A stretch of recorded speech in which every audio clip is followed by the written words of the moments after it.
What is TIG welding? TIG stands for Tungsten Inert Gas Welding.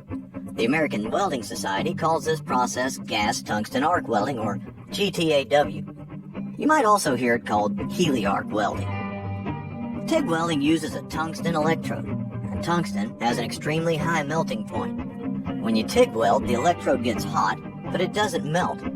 We say that it's a non-consumable electrode. That doesn't mean it lasts forever. That just means that it doesn't melt and become part of the weld.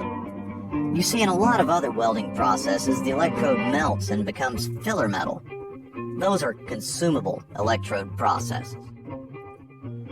So here's the tungsten electrode being held in a TIG torch. The electrode slips into a collet, and the collet tightens up against a collet body. You can adjust the length that the electrode sticks out of the holder by loosening up the end cap.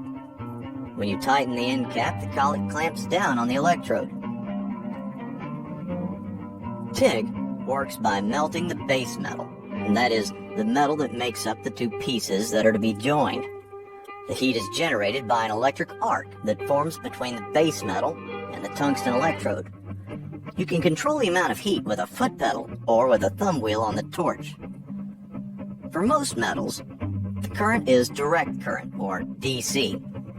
DC is like the current flowing from a car battery. One wire is always the negative and one is always the positive. In DC TIG welding, the electrode is usually negative and the workpiece is positive. The term DCEN is used for this, indicating that the current is DC and the electrode is negative.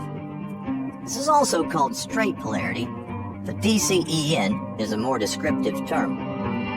DCEN puts most of the heat on the workpiece, and it's the most common setup. When welding aluminum, however, AC is used. In AC, the positive and negative voltages switch back and forth between the electrode and the workpiece. Now, this puts more heat on the electrode, but it has a cleaning effect on the workpiece.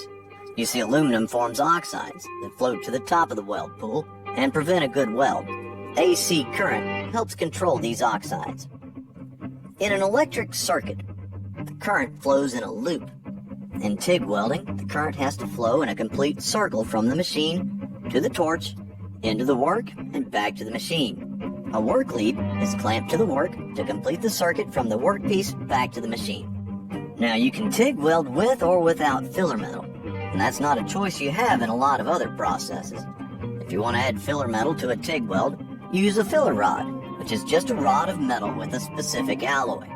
You want to make sure that the filler metal you're using is compatible with the base metal and that it has the strength required to do the job. In TIG welding, the molten metal is protected by a shielding gas. This gas, usually argon and sometimes helium or other gases, keeps the molten metal from reacting with oxygen and water vapor in the atmosphere. This shielding gas is stored in high-pressure cylinders like these. The pressure is reduced to a usable level by a device called a regulator.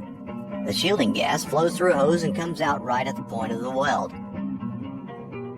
So in summary, TIG welding is an electric arc welding process, uses a non-consumable tungsten electrode, the filler metal is added separately in the form of filler rod, and the shielding gas comes from a high-pressure cylinder.